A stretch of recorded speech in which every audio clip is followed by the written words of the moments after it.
નમસ્કાર દર્શક મિત્રો, બોટાદ જિલ્લા કલેક્ટર શ્રી ડોક્ટર જીનસી રોય દ્વારા પ્રેરિત કનેક્ટ બોટાદમાં આપ સૌનું ફરી એકવાર સ્વાગત છે.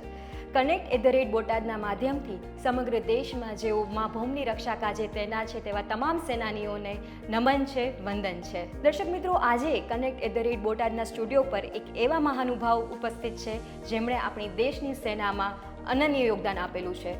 ફોરવર્ડ સર્જિકલ સેન્ટર ખાતે જેઓ ફરજ બજાવી ચૂક્યા છે. આપણી સાથે સ્ટુડિયો પર ઉપસ્થિત છે દવે વિપુલ કુમાર. સર, આજે આપણે કારગિલ વિજય દિવસની ઉજવણી કરવા જઈ રહ્યા છીએ. આપ અમારા દર્શક મિત્રોને જણાવશો કે કારગિલ વિજય દિવસની ઉજવણી શા માટે મહત્વની છે? કારગિલ વિજય દિવસની ઉજવણીનું મહત્ત્વ એટલા માટે કે ભારતના અલગ અલગ રાજ્યો, અલગ અલગ વિસ્તારોમાંથી જે સૈનિકોએ અશક્ય એવા કામને શક્ય બનાવ્યું અને આટલી વિકટ પરિસ્થિતિની અંદર જે વિશ્વ લેવલે કોઈ સ્વીકારી ન શકે એવો વિજય મેળવવામાં બહાદુરીપૂર્વક સફળ થયા છે, એ સંદર્ભે આપણે કારગિલ વિજય દિવસની ઉજવણી કરીએ છીએ. આજના આ કારગિલ વિજય દિવસની ઉજવણી નિમિત્તે આપણે સેનાના તમામ જવાનોને કનેક્ટ બોટાદની સમગ્ર ટીમ તરફથી શત વંદન કરીએ છીએ. સર, આપણે કારગિલ વિજય દિવસની વાત કરી રહ્યા છીએ, એની ઉજવણીની વાત કરી રહ્યા છીએ. એ સમયે, કારગિલ યુદ્ધ સમયે સેના માટે સૌથી મોટો પડકાર શું હતો ભૌગોલિક પરિસ્થિતિના સંદર્ભમાં? કારગિલના 4 વિસ્તારોને આપણે ડિવાઈડ કરીએ તો મશકોક, દ્રાસ, કાકસર અને બટાલી ક્ષેત્ર. આ નેશનલ હાઈવે 1 ઉપર આધારિત છે. આપણા નજદીકના સ્થળો જેની ઊંચાઈઓ, આ પહાડોની જે ચોટીઓના મેં નામ લીધા છે, એ વિસ્તારની ઊંચાઈ એપ્રોક્સિમેટલી 15,000 ફૂટથી 18,000 ફૂટ વચ્ચેની ઊંચાઈ ધરાવે છે.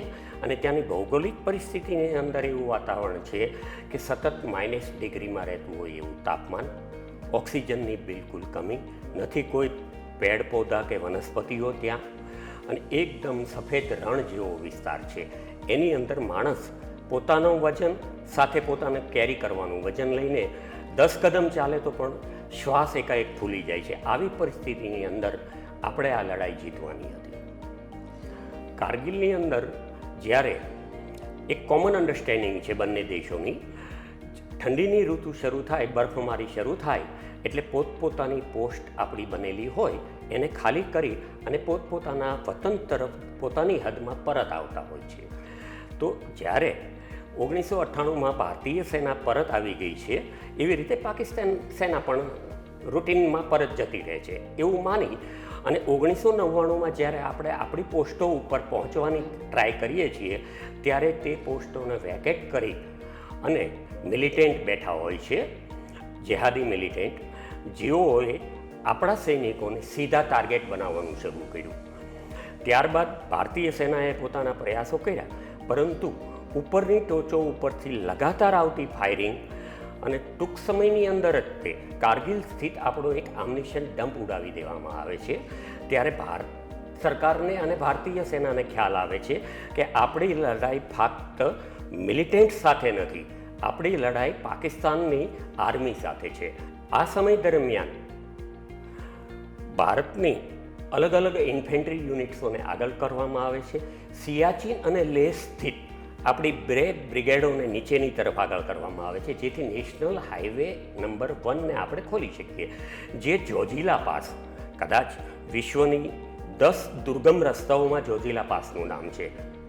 એ રસ્તા ઉપર ખોલ્યા બાદ જ્યારે આપણી સેના આગળ વધે છે કાનવાઈ સ્વરૂપે, જેની અંદર એક સાથે 100 ગાડીઓનો જથ્થો ચાલતો હોય છે, 50 ગાડીઓનો જથ્થો ચાલતો હોય, એના ઉપર ટાર્ગેટ કરી અને પાકિસ્તાન તરફથી ફાયર આવતા હોય છે. ત્યારે આપણી સપ્લાય ચેન જો તૂટી જાય તો આપણો સિયાચીન વિસ્તાર અને લેહ વિસ્તાર ભારતથી એકદમ વિખૂટો પડી જાય. જેને વિખૂટો ન પડવા દેવા માટે આ વિસ્તાર ભારત માટે સૌથી મહત્ત્વપૂર્ણ, હૃદયનો વિસ્તાર ગણી શકીએ એવો વિસ્તાર હતો. સર, આ સાથે જ મારો એક પ્રશ્ન આપને એ છે કે આપે જે વિસ્તારો કહ્યા એમાંથી આપનું પોસ્ટિંગ કઈ જગ્યા પર હતું અને આપની ભૂમિકા શું હતી? મારું પોસ્ટિંગ મસ્કોથી આગળની અને દ્રાસની પહેલાંની મસ્કો વેલી જે કહેવાય છે એની અંદર એક અંડરગ્રાઉન્ડ ટેન્ટની અંદર ફોરવર્ડ સર્જિકલ સેન્ટર જે આર્મી મેડિકલ કોર દ્વારા ડેપ્લોય કરવામાં આવે છે ત્યાં મારી ડ્યુટી હતી અને મારો હોદ્દો હતો સિપાઈ એમ્બ્યુલન્સ આસિસ્ટન્ટ, એટલે કે એક ફર્સ્ટ એડર તરીકેનો પેશન્ટને ડૉક્ટર સુધી મુલાકાત થતાં પહેલાં એમનું જીવન બચાવવાનો મારો રોલ હતો. ઓકે સર, અને આપે એ સમયે કેવા પ્રકારનું વાતાવરણ છે જે તમે અનુભવ્યું હતું, જેનો સાક્ષાત્કાર તમે કર્યો હતો? સતત -ડિગ્રીનું તાપમાન હતું અને રાત્રે લગભગ તો 40 ડિગ્રી સુધી માઇનસ જતું રહે. આવા તાપમાનની વિકટ પરિસ્થિતિની અંદર વ્યક્તિ પોતાનું ન સંભાળી શકે એવા વાતાવરણની અંદર જ્યારે ઘાયલ સૈનિકોને પરત લાવવાના હોય તો કોઈપણ ઇન્ફેન્ટ્રી યુનિટ એક જવાનને પરત મોકલવા માટે પોતાના 4 જવાનોને સાથે ન મોકલી શકે એને કેરી કરીને, ત્યારે એમને રિકવર કરવા માટે સપ્લાય ચેનમાંથી એએમસીના અને એએસસીના જવાનોએ એમને કેરી કરી અને ફોરવર્ડ સર્જિકલ સુધી પહોંચાડવાના હોય, સેન્ટર સુધી અમારા, અને ત્યાં સુધીમાં હેવી બ્લીડિંગ રોકવાની જવાબદારી કે ઘાયલ અવસ્થામાં જે પેશન્ટ છે એના તૂટેલા હાડકાના પાર્ટ્સથી માંડીને કોઈ પણ પાર્ટ્સને ચોટ વધારે ન લાગે એની બારીકીમાંથી બારીકી કાળજીપૂર્વક અમારે આગળ લઈ અને એને ફોરવર્ડ સર્જિકલ સુધી લાવવાના હોય. લાવ્યા બાદ એમનું હથિયાર છે, એમનો સામાન છે, એ પણ અમારે કેરી કરવાનો હોય છે. ફોરવર્ડ સર્જિકલ સેન્ટરની અંદર લાવ્યા બાદ એમને ટ્રીટમેન્ટ ડૉક્ટરશ્રી દ્વારા સજેશન કરેલી હોય એ અથવા તો ડૉક્ટરશ્રી દ્વારા જેવા પેશન્ટની કન્ડિશન એ મુજબ એની ટ્રીટમેન્ટ થાય અને આગળ ભવિષ્યમાં જો એને સર્જરીની જરૂરત જણાય તો નીચે ચંદીગઢ તરફ રવાના કરવામાં આવે છે. બાકી ડેથ કેઝ્યુઅલ્ટીઓને આર્મી સપ્લાય કોર્સની ગાડીઓની મારફત એ પણ ડાયરેક્ટ ચંદીગઢ રવાના કરવામાં આવતી હોય છે. એ વખતે ભારત સરકારે એમ્બ્યુલન્સ હેલિકોપ્ટરની સુવિધાઓ પૂરી પાડી હતી, એ બદલ સરકારશ્રીનો પણ અમે તહેદિલથી આભાર માનીએ છીએ. સર, આપણે આપણા ઘરોમાં આપણા પરિવાર સાથે રહેવું સલામત ભર્યું હોય છે, આપણે ખૂબ જ સેફટીપૂર્વક રહેતા હોય છીએ. એ સમયે કારગિલ યુદ્ધના સમયે બોર્ડર પર શું પરિસ્થિતિ હતી, ત્યાંનો માહોલ શું હતો, તે આપ અમારા દર્શકોને જણાવશો? યુદ્ધનો માહોલ એક એવી વસ્તુ છે કે જ્યાં અમારા ઉપરથી પસાર થતા આર્ટલરીના ફાયર, દૂર દરાજથી એકદમ નજદીક આવી જતા એરફોર્સના ફાઇટર જેટો અને છૂટફૂટ ફાયરિંગની તમામ અવાજોથી ઘેરાયેલા શૂન્ય જેવા વાતાવરણની અંદર આ અવાજો બધા એટલા બધા હાવી થઈ ગયેલા હોય છે કે જેની વચ્ચે પેશન્ટના ઝીણા અવાજમાં એનું દર્દ સાંભળવામાં અસમર્થ થઈ શકીએ આપણે. એવા સમયે મારો એક અનુભવ હું આપને રજૂ કરીશ કે લાસનાયક લિંબારામ જેઓ રાજસ્થાનના હતા અને આઈ થિંક જ્યાં સુધી મને યાદ છે જાટ રેજિમેન્ટની અંદર પોસ્ટેડ હતા, જેઓ દ્રાસ સેક્ટરના વિજય બાદ આગળથી પહાડીમાંથી લપસી અને નીચે પડે છે અને એમની 3 રિબ્સ તૂટી ગયેલી હોય છે ડાબી સાઈડની અને જે લંગ્સમાં ફસાઈ ગયેલી હોય છે. આ પેશન્ટને લાવવામાં આવે છે. અમે અમારા એક્સરે મશીનથી લાઈવ જોઈ લીધું કે આની 3 રિબ્સ તૂટેલી છે પેશન્ટની અને રિબ્સ તૂટી અને લંગ્સમાં ઘૂસી ગયેલી છે અને લેફ્ટ લંગ્સ આખું એમનું બ્લડથી ભરાઈ ગયેલું છે. પેશન્ટ એકદમ સિરિયસ છે અને એપ્રોક્સિમેટલી 48 કલાકની અંદર એમના કમાન્ડિંગ ઓફિસરશ્રીનો ફોન આવે છે કે ડૉક્ટર રિસીવ કરે છે ફોન, કે છે કે લિંબારામની કન્ડિશન શું છે. ડૉક્ટર રિપ્લાય આપે છે કે સર ક્રિટિકલ સિચ્યુએશન છે, પરંતુ ઉમ્મીદ રાખીએ કે એક લંગ્સ બરાબર ચાલતું હોવાથી વધુ ડેમેજની શક્યતા નથી દેખાતી. ત્યાં એ કમાન અધિકારી મહોદય બોલે છે, શું હું એમની સાથે વાત કરી શકું? મારા અધિકારી મને ફોન આપે છે કે અમને પેશન્ટના કાન ઉપર રાખો. અમારો મૂવેબલ ફોન હોય છે, લેન્ડલાઇન હોય છે પણ મૂવેબલ હોય છે. તે ફોન હું પેશન્ટના કાન પર રાખું છું. ત્યારે એમના કમાના અધિકારી પૂછે છે, હા ભાઈ લિંબારામ कैसा है? कोई रिप्लाई नहीं. सेकंडली, अबे तू ठीक है कि नहीं? तो बंदा धीरे से, जब वहाँ कमान अधिकारी महोदय फोन रखने के लिए जा रहा है, तब बंदा धीरे से पतली सी आवाज में बोलता है, हाँ सब पेट में थोड़ा तकलीफ सा है. ये वर्ड उनके कमाना अधिकारी सुन रहे हैं, पेशेंट बोल रहा है और बगल में मैं फ़ोन रिसीवर पकड़ के खड़ा हूँ.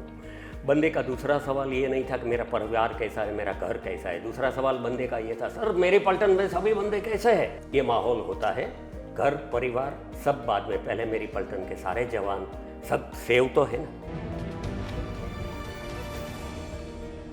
સર ખૂબ જ જુસ્સાદાર જે સમગ્ર માહોલ છે એ થઈ જતો હશે કે નવી હિંમત આવી જાય સેનામાં, જે ઓલરેડી થોડું આસપાસની જે વાતાવરણ છે એનાથી થયું હોય એનાથી થોડું બૂસ્ટઅપ મળી શકે સેનાને.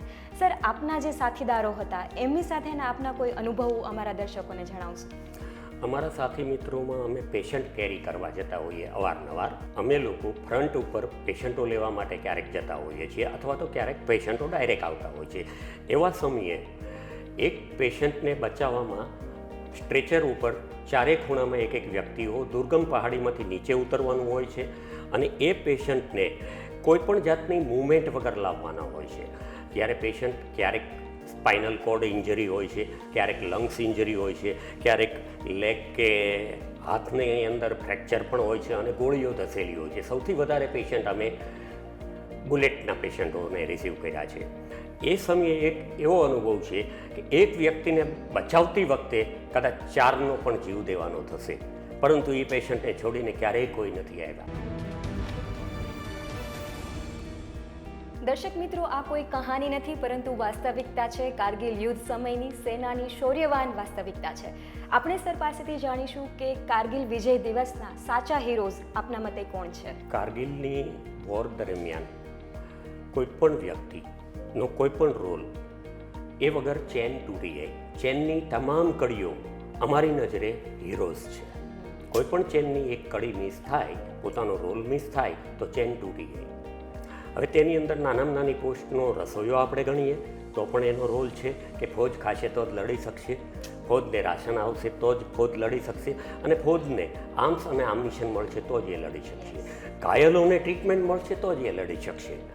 આની અંદર તમામે તમામનો એક આગવો રોલ હોય છે, અને મારી નજરે તમામ હીરો છે. કારગિલ યુદ્ધની અંદર મહત્ત્વના હીરોની આપણે વાત કરીએ તો મુખ્યત્વે ન્યૂઝ ચેનલો કે પિક્ચર, એના આધારે તમે જોયેલા હીરો માત્ર હીરો નહોતા, એમની વિશિષ્ટ કામગીરી હતી, અને એમણે અશક્ય એવા કામોને સફળ પાડ્યા માટે એમને આપણે હીરો તરીકે ઓળખતા હોઈએ છીએ. વાસ્તવમાં કારગિલ લડાઈ દરમિયાન ઘણા એવા નામ છે, જે છે લેફ્ટિનેન્ટ વિક્રમ બત્રા, જેને પછી એમની ટોચ ઉપર પહોંચ્યા ને તિરંગો ફરકાવ્યા બાદ તેમને ફિલ્ડ કેપ્ટનનો હોદ્દો પણ આપવામાં આવ્યો હતો.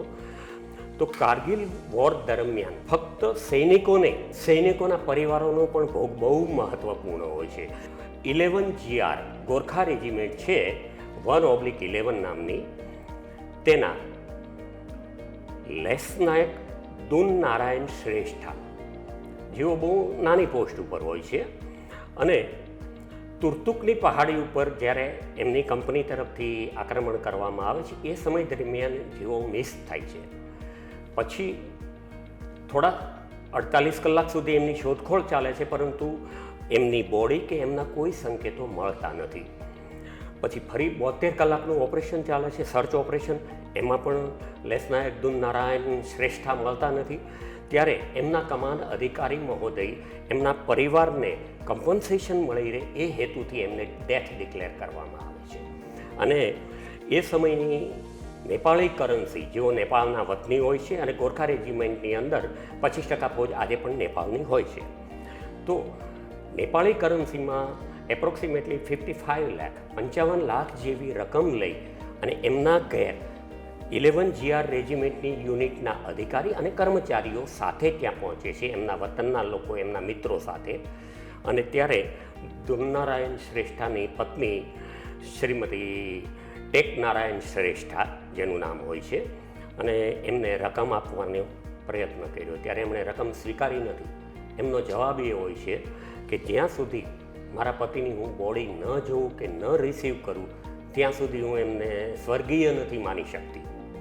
અને એ લોકો નિરાશ થઈને પાછા આવે છે. આટલી મોટી રકમ સ્વીકારવાનો 1999-2000ની સાલનો સમય, અને એ સમયે આ રકમ કેટલી હોય આજની દ્રષ્ટિએ આપ વિચારી શકો છો. હવે ત્યાંથી પરત આવે છે, પછી પાછું એક સર્ચ અભિયાન ચાલે છે, બોડી નથી મળતી, અને એ સમય દરમિયાન એમના યુનિટની ટ્રાન્સફર થાય છે નવી દિલ્હી. વર્ષ 2001ની અંદર નવી દિલ્હીમાં 11 ગોરખા રેજિમેન્ટ પોતાના સ્થળ ઉપર ડ્યુટી પર હોય છે અને એમનું જૂનું સ્થળ જ્યાં મિસ્ટર શ્રેષ્ઠા ગાયબ થયા હતા એ સ્થળ ઉપર 2nd બિહાર નામની એક રેજિમેન્ટ કામ કરે છે. 2nd બિહાર રેજિમેન્ટની પેટ્રોલિંગ દરમિયાન એક હ્યુમન કંકાલ મળે છે, હાડ પિંજર. હ્યુમન કંકાલ મળે છે એટલે એ એમના કમાન અધિકારી મહોદયને જાણ કરે છે. કમાન અધિકારી મહોદય પહેલાંની યુનિટ, આર્મીની એક પ્રોસેસ હોય છે, એમની પહેલાં હતી GR રેજિમેન્ટ, તો ગોરખા રેજિમેન્ટના સીઓને ફોન કરવામાં આવે છે. એ સીઓ મે બી રિટાયર થઈ ગયા હોય છે અને એમાં 2nd ઇન્ચાર્જ જે હતા ને એ સીઓ ડ્યુટી કરતા હોય છે. એમની પાસે ફોન આવે છે, ભાઈ આ રીતે હ્યુમન બોડી કંકાલ મળે છે. તો એમનો રિપ્લાય બિહાર રેજિમેન્ટના સીઓને આપવામાં આવે છે કે એક કામ કરો, બોડીની આજુબાજુમાં બૂટ છે, શોધખોળ કરો. હા, બૂટ મળ્યા. બૂટના તળિયા ઉપર આર્મી નંબર લખેલો હોય છે, એની શોધખોળ કરો. આર્મી નંબર મેળવો. આર્મી નંબર વાંચી અને કન્ફર્મ કરવામાં આવે છે કે શ્રી દુન નારાયણ શ્રેષ્ઠાની આ બોડી છે એવું બૂટ ઉપરથી નક્કી કરે છે. ત્યાં સુધીમાં બીજો એક મેસેજ પાસ કરવામાં આવે છે કે દુન નારાયણ શ્રેષ્ઠા છે LMG ઓપરેટર હતા. LMG લાઇટ મશીન ગન, એની નીચે એક સ્ટેન્ડ હોય છે, જે સ્ટેન્ડ લઈ અને આમને મોકલવામાં આવ્યા હતા ઉપર પોસ્ટ ઉપર. તો કે એમની પાસે સ્ટેન્ડ છે, આજુબાજુમાં સર્ચ કરો. આજુબાજુમાં સર્ચ કર્યું તો સ્ટેન્ડ મળે છે. સ્ટેન્ડ નંબરથી કન્ફર્મ કર્યું કે દુરનારાયણ શ્રેષ્ઠ જ છે, તો હા એનાથી કન્ફર્મ થાય. તો કે LMGના ઓપરેટરોને ગન, મશીન ગન ઓથરાઇઝ નથી, એ લોકોને નાની પિસ્ટલ ઓથરાઇઝ હોય છે એકદમ ક્લોઝ માટે. તો એ પિસ્ટલ નંબર કાઢો, શોધો પિસ્ટલ. તો દુનનારાયણ શ્રેષ્ઠાએ પોતાનો દેહ છોડતા પહેલાં એ પિસ્ટલ મૂકીને એના ઉપર પથ્થરોથી કવર કરી દીધેલું છે કે દુશ્મનો આ વિસ્તારમાં અગ્રેસર થાય તો મારું હથિયાર એમના સુધી ન પહોંચે, જેનો ઉપયોગ મારા જ ભાઈઓ સાથે ન થાય. અને શોધખોળ દરમિયાન એ પથ્થરો હટાવતા પિસ્ટલ મળે છે અને પિસ્ટલ નંબરના આધારે નક્કી થાય છે કે આ શ્રી દુનનારાયણ શ્રેષ્ઠાનું કંકાલ છે. એમની વાઇફને મેસેજ પહોંચાડવામાં આવે છે નેપાલ, ત્યારે એ કહે છે કે હું આ નાના બાળકો સાથે એમનું આ કંકાલ નહીં જોઈ શકું, એમના અંતિમ સંસ્કાર સ્થળ ઉપર કરી નાખો, અસ્થિ કળશ અમને મોકલજો, અમે એમની વિધિ કરી આપશું.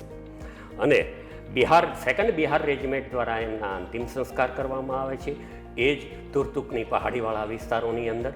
અને એમનો અસ્થિ કળશ લઈ અને દિલ્હી સ્થિત આપણી ગોરખા રેજિમેન્ટને મોકલવામાં આવે છે. ગોરખા રેજિમેન્ટથી એ જ કમાન અધિકારી મહોદય પોતાની ફેમિલી અને પોતાના બાળકો સાથે ફરી નેપાળ જાય છે અને ત્યારે શ્રીમતી ટેક કુમારી શ્રેષ્ઠા આ રકમ સ્વીકારે છે. આમાં મારી દૃષ્ટિએ તો સૌથી પહેલા હીરો શ્રીમતી શ્રેષ્ઠ કુમારી. કારગિલ જેવા જે યુદ્ધ છે એમાં ટીમવર્ક એટલે કે કોર્ડિનેશન, સંકલન, તેનું કેટલું મહત્ત્વ વધી જતું હોય છે. એવા જો કોઈ કિસ્સા આપના ધ્યાનમાં હોય તો આપ અમારા દર્શકોને જણાવશો. ભારતની આ એવી એક વોર છે કે જેની અંદર નાના નાના પાર્ટ્સમાં ટુકડીઓને ડિવાઈડ કરી અને જીતવામાં આવી હતી. કારણ કે દુર્ગમ પહાડીની અંદર એક દિશામાંથી 90 ડિગ્રી ટર્નિંગ હોય એવા સ્થળ ઉપર ચડવું આમ મનુષ્ય માટે મુશ્કેલ છે. એની અંદર પોતાના બેગેજ સાથે જવાનું છે અને દુશ્મન સામે લડવાનું છે. તો આવા સમયે નાની નાની ટુકડીઓમાંથી ડિવાઈડ થઈ અને એક પહાડની 3 દિશામાંથી, કોઈ પહાડની સિચ્યુએશન એવી હોય તો 2 દિશામાંથી આપણી ટોળીઓ જાય છે. એક નાની ટોળી સામેના દુશ્મનનું ધ્યાન ભટકાવવા માટે ફાયર ખોલે છે. દુશ્મનો એ દિશામાં કેન્દ્રિત થાય તો બીજી ટોળી પહોંચી જાય અને આપણે વિજય સુધી પહોંચીએ. કેપ્ટન વિક્રમ બત્રા, તો અહીં હું એમની જ યુનિટના રાઇફલમેન સંજય કુમારની વાત કરીશ. તો તેઓ એમની સાથે જ યુદ્ધમાં હોય છે અને એક પોસ્ટમાંથી પાકિસ્તાની તરફથી સતત MMGનું ફાયરિંગ ચાલુ છે. જો એ ફાયરિંગ રોકવામાં ન આવે તો ઉપર સુધી આપણી ટીમ પહોંચી ન શકે અને એ પહાડ ઉપર આપણે તિરંગો લહેરાવી ન શકીએ. આવી સિચ્યુએશનની અંદર જ્યારે રાઇફલમેન સંજય કુમાર એ MMGનું બેરલ બહાર હોય છે, પોસ્ટ 3 બાજુથી ચણેલી હોય છે, એ પોતાના એક હાથથી બેરલ ખેંચી લે છે અને બેરલ ખેંચ્યા બાદ એમને બ્રસ્ટ ફાયરની 3 ગોળીઓ વાગી હોય છે અને ખીચામાંથી ગ્રેનેડ કાઢી પિન ખોલી અને બંકરમાં નાખે છે અને બંકરની અંદર મોજૂદ 3 પાકિસ્તાનીઓ એટ એ ટાઈમ હવામાં ઉછળી અને ડેથ થાય છે. અને પછી આપણી સેના આગળ વધી અને ત્યાં પોતાનો તિરંગો ફરકાવે છે. આવા અસંખ્ય હીરો છે. હું ગીણી ચૂનીને કેટલાકની વાત કરી શકીશ બેન. આ એક મોટી સ્ટોરી છે, પરંતુ એમાં એક પણ વ્યક્તિ પોતાની ટીમ માટે શહીદ થવા એકબીજાની આગળ રહેતા હતા. આ એક લડાઈ એવી હતી કે જેની અંદર હસતા મોઢે શહીદ થનારી ભારતની સેના, જેને વિશ્વ કહેતું હતું કે આ ક્યારેય ન જીતી શકાય, એને આસાનીથી જીતી બતાવી. આસાની શબ્દ તો યોગ્ય નથી, કારણ કે આપણે 527 શહીદોનો ભોગ દીધો છે. 1300થી 1350 જવાનો ઘાયલ થયા છે. એમાંથી અમુક આજીવન અપાહિજ પણ બન્યા છે. એક આપણો આર્મિશન ડમ્પ જેની અંદર લાખોના હથિયારને ગોળા બારૂદ ખોયા છે. ભારતે ઘણી નુકસાની ભોગવી છે. આ લડાઈ ભારત ચાહતું નહોતું, પણ ભારત ઉપર થોપવામાં આવેલી લડાઈ હતી, જે અશક્ય લાગતી હતી દુનિયાને, જેને આપણે મુશ્કેલીને પણ આસાન કરી બતાવી છે. એટલે ભારતીય સેના ખરેખર સેલ્યુટને અધિકારી છે. દવે સાહેબ, આજે આપણા જે આ પોડકાસ્ટ છે એ યંગ જનરેશન, જે યુવા દર્શકો છે એ જોઈ રહ્યા છે. આપ એ દર્શકોને શું સંદેશ આપશો?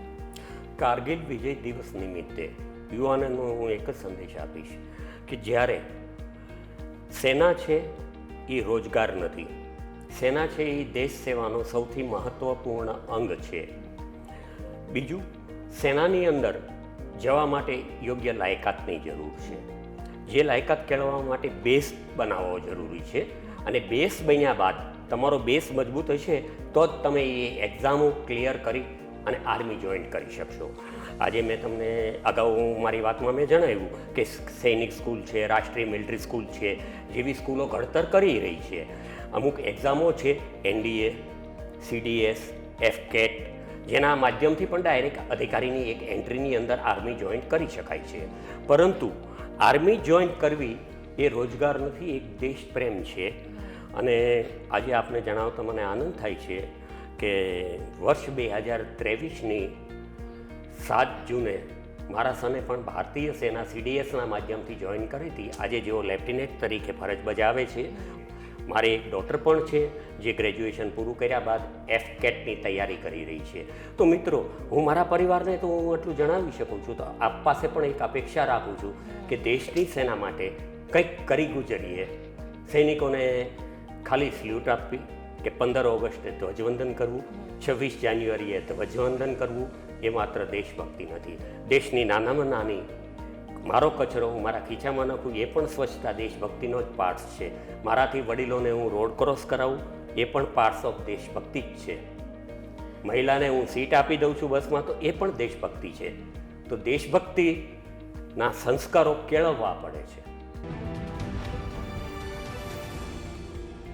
સર, આપના મારફતે અમારા દર્શકોને અનેક વણ સંભળાયેલા જે કિસ્સાઓ છે તે સાંભળવા મળ્યા. કારગિલ યુદ્ધ વખતે જે પરિસ્થિતિ હતી તેનો સાક્ષાત્કાર થયો. આપ જેવા સૈનિકનો ખૂબ ખૂબ આભાર માનીએ છીએ અમે સમગ્ર connect@બોટાદની ટીમ તરફથી. આભાર સર. ધન્યવાદ. હું connect@બોટાદ ટીમનો પણ આભારી છું, કારણ કે 26 વર્ષો બાદ મને એ જૂના મારા સ્મરણોને યાદ કરવાની તક મળી. અને રિટાયરમેન્ટ, મારી નિવૃત્તિ પછીના 15 વર્ષે આજે મને આ સ્ટેજના માધ્યમથી મારા વિચારો રજૂ કરવાનો સમય મળ્યો. અંતમાં હું એક પંક્તિ સાથે અહીં મારી વાણીને વિરામ આપું છું. जिस दिन वो शहीद हुआ न जाने कैसे उनकी माँ सोई होगी, जिस दिन वो शहीद हुआ न जाने कैसे उनकी माँ सोई होगी, मैं तो केवल इतना जानता हूँ कि वो गोली भी उनके सीने में उतरने से पहले रोई होगी. जय हिंद. આજનો આ પોડકાસ્ટ સમાપ્ત કરતા પહેલા connect@બોટાદની સમગ્ર ટીમ તમામ સૈનિકો, યોદ્ધાઓ અને વીરોને નમન કરે છે. દર્શક મિત્રો, આપને આ પોડકાસ્ટ કેવો લાગ્યો ચોક્કસથી અમને જણાવો. અમારી YouTube ચેનલને લાઇક, શેર અને સબસ્ક્રાઇબ કરો. ફરી મળીએ આવા જુસ્સાદાર પોડકાસ્ટ સાથે. ત્યાં સુધી રજા આપો. નમસ્કાર.